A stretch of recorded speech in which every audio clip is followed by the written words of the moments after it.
Welcome back to the basement. So, in the first episode, I built the uprights. So let's catch you up to where I'm at right now with the stretchers. So I've got some joinery that has to go there. I completely redesigned this a couple of different times before I settle on this design. So let's catch you up, starting with the bottom stretchers.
Well, 2 down, 2 to go.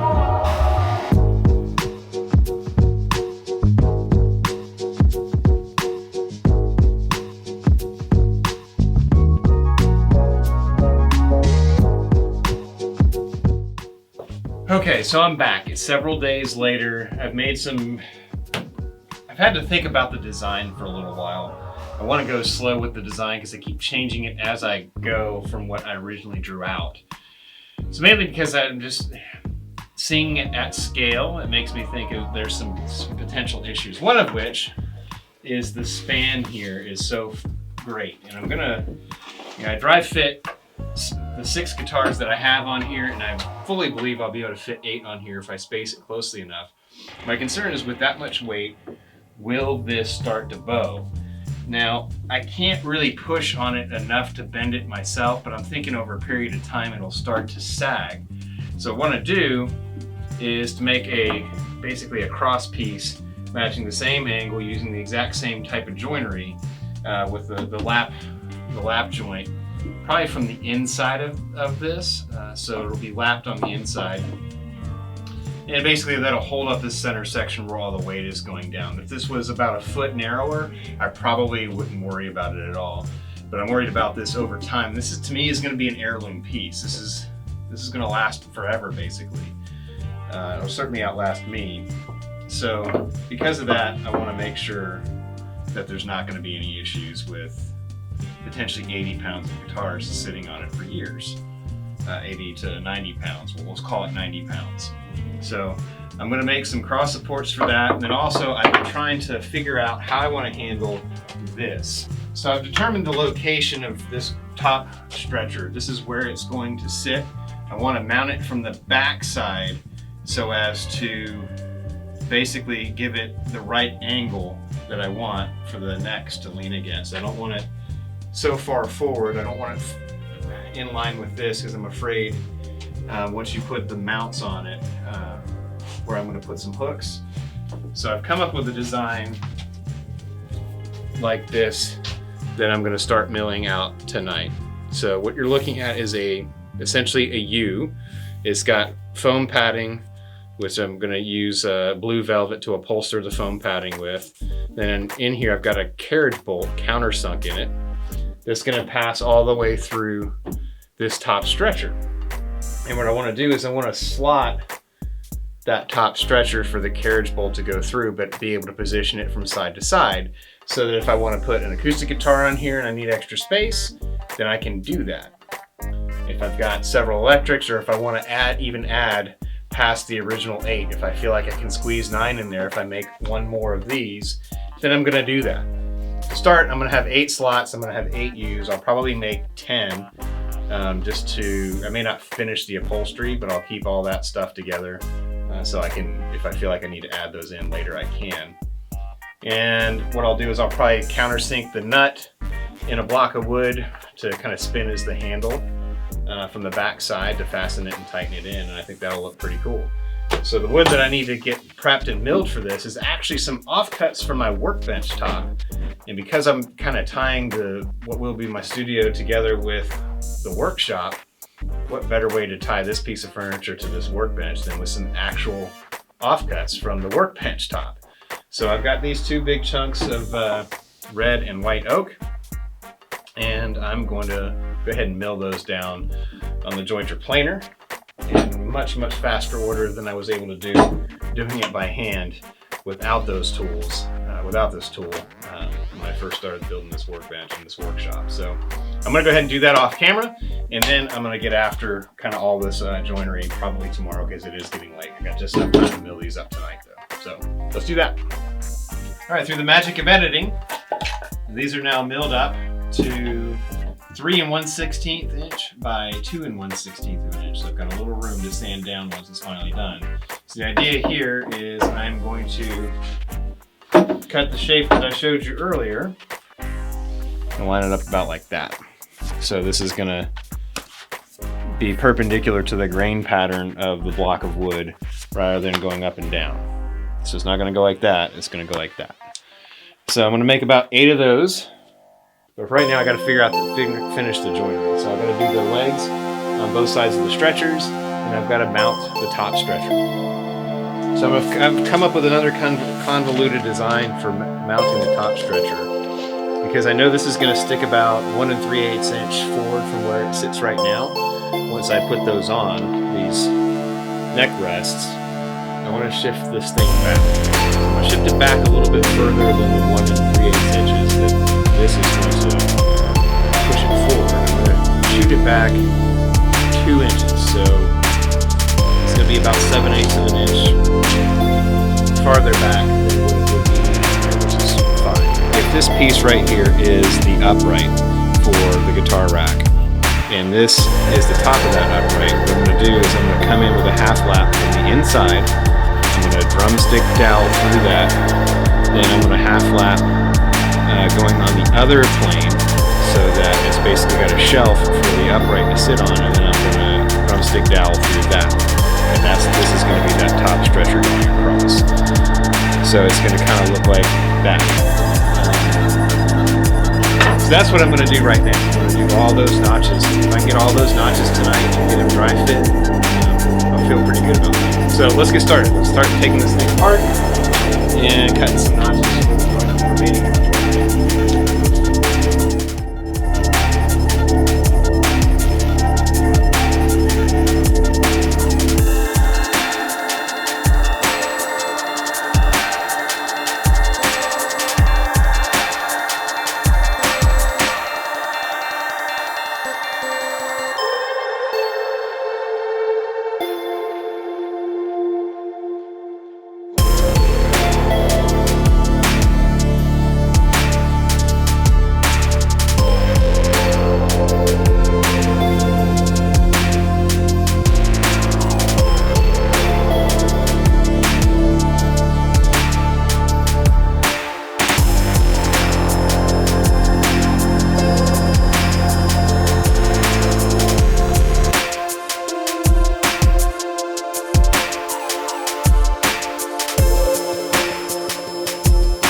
Okay, so now that these are dry and out of the clamps, I want to go ahead and pin these with drumstick dowels. So let's mark center, drill some holes.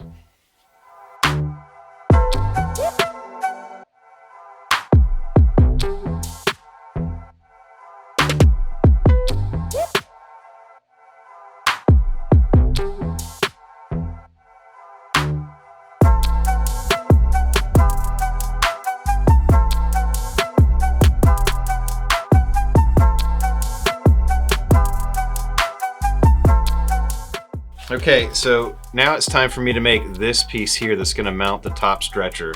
I'm going to use this chunk of 2x2 red oak that I've milled. I've already plugged all the pallet wood nail holes with bamboo skewers like I normally do. So I'm just going to measure 6 inches. Well, shoot. Got to square off the edges first before I can measure anything.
All right, so as you can see, I've got everything mocked up. I've got my carriage bolts actually in the slots. The slots worked out really, really good. I had only one mistake, fortunately it was on the back. And I'm gonna epoxy all of my mistakes anyway for the joinery. That was just always part of the plan. I knew I was not gonna do it perfect. I'd like to get to the point where I can do it better, but I'm still learning how to do the techniques properly. And I don't really, I don't follow direction very well. I have to learn and make mistakes on my own, it seems like, which is a slower process, but that's okay. But anyway, once again, tonight I played guitar entirely too long and I'm left with very, very little time to work on this evening. What I would like to do though is to get the bottom stretchers glued in so that I can cut off these ends. But anyway, that's what I'm gonna try and do tonight.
Okay, so here's the basic design.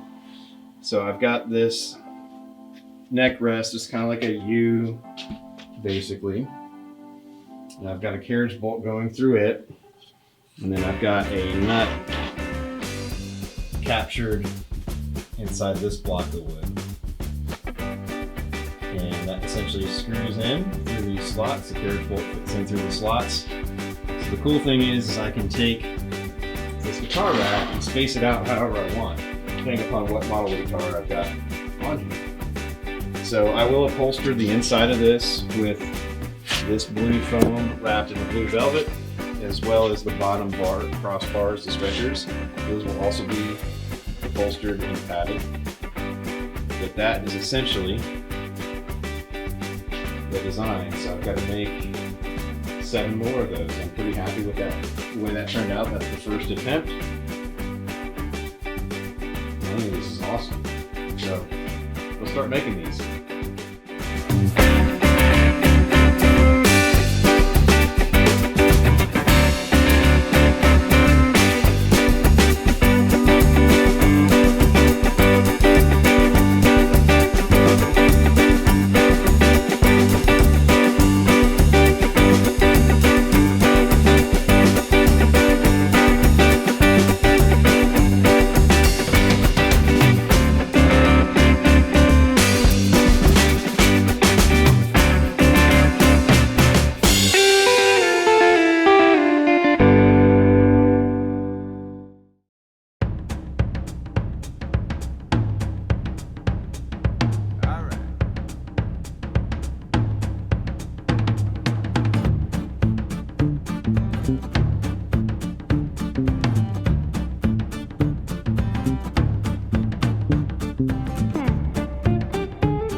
Okay, so now comes probably the least favorite part that I have in this build, and that is filling all the cracks, crevices, and knot holes with epoxy.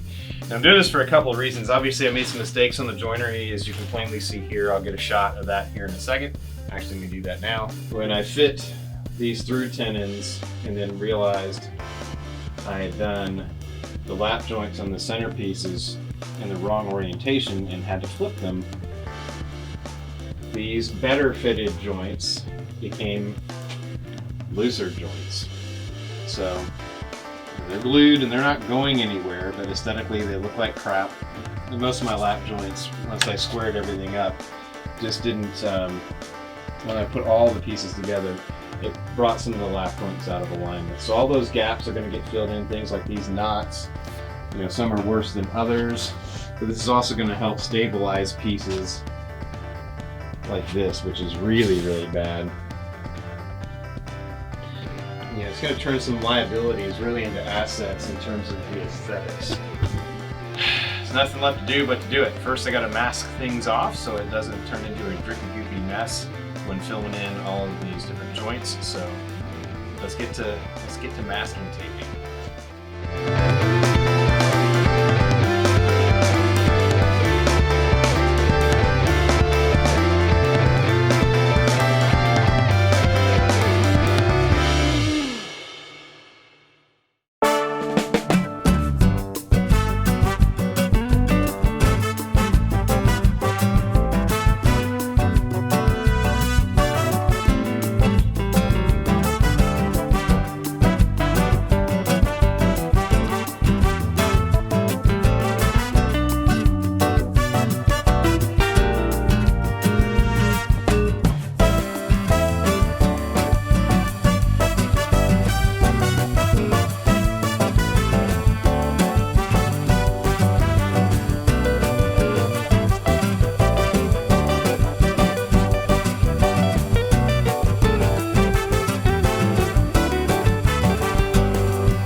Okay, so I think I'm pretty well done with epoxy for now. There may be a couple of spots that I need to go back and touch up after I go and scrape the excess off and start sanding this thing down, which is going to take a little while. So a lot of work to do here, but right now I want to start addressing just some of the aesthetics of the neck rests, because there are some things that I need to do there. And yes, wouldn't you know it, I just noticed a spot that I probably should have epoxied. I think I'm going to find plenty of those, and I'm probably overanalyzing and being a little too particular with the epoxy. That's the danger once you get started down this road of applying epoxy to cracks and pallet wood. You just can't ever seem to do enough. So I think I'm going to call it right here for right now with the epoxy. I'm going to get this crazy thing off the bench. So I'm thinking on these edges right here of these horseshoes, I hate calling them horseshoes, but that's kind of what they are, right? So I want to break this edge over. Now I'm going to been practicing some upholstery in the background as I was waiting for coats of epoxy to dry. And I've got this blue velvet and I've got that blue closed cell foam, and I basically spray glued it on. I'm not happy with the corners. I got to figure out how to wrap the corners with this. It's easy when you've got something that's hard that you wrap in a corner around, like Tolex or something on a speaker cabinet, because you can pull it tight. Foam doesn't really do that. But anyway, this is kind of what I'm thinking for the neck rests.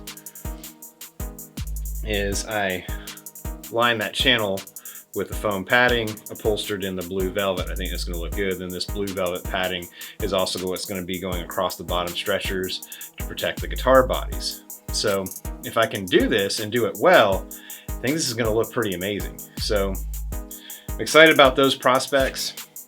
But first, I want to get all the epoxy off of these things. I've got 8 of these plus 2 spares, 1 spare knob. I'm thinking I want to put a 45-degree chamfer on just this edge, the outside edges only, both top and bottom. Well, this would be, yeah, right here and right here, right here and right here. And I'm thinking maybe a 45 right there too would look cool. Off camera, I super glued the nuts in place. So I knocked them out. They were pretty well friction held.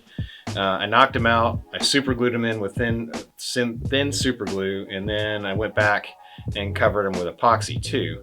So they aren't going anywhere, but I do need to clean off all of this. And I'm thinking I want to knock the corners off and turn these squares into hexagons. So let's get after it.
Good news is I mocked this up and it looks like if I wanted to fit 12 guitars in here, I absolutely could, because I can just barely get 3 neck rests per slot in this top stretcher. And I've got 4 slots times 3 equals 12. Now, none of them can be acoustics, but that's okay. That's absolutely okay. So I think this is going to be exactly what I need. So I only made 8 of these, well, technically 10, one of which I boo-booed up, trying to route in these bevels. I'm not happy with how shallow these bevels are, but I'm scared to death of using the router the way I'm using it to do this. So let's go ahead and get these out. And there is so much scraping to do. So nothing left to do but to do it. So let's get after it. Whoa, whoa, whoa, time out. We're actually gonna go ahead and call it right here for this particular episode. We're almost done. We're in the home stretch, but the last thing I wanna do is subject you to about 2 hours of me scraping off the excess epoxy. So we're gonna finish this build in episode 3, I promise. It's not gonna take 2 weeks for me to put that video out. I'm already halfway done editing that. So I'll get that out in a few more days. So until then, thank you so much for watching. Thank you for all your support this year down here in the basement.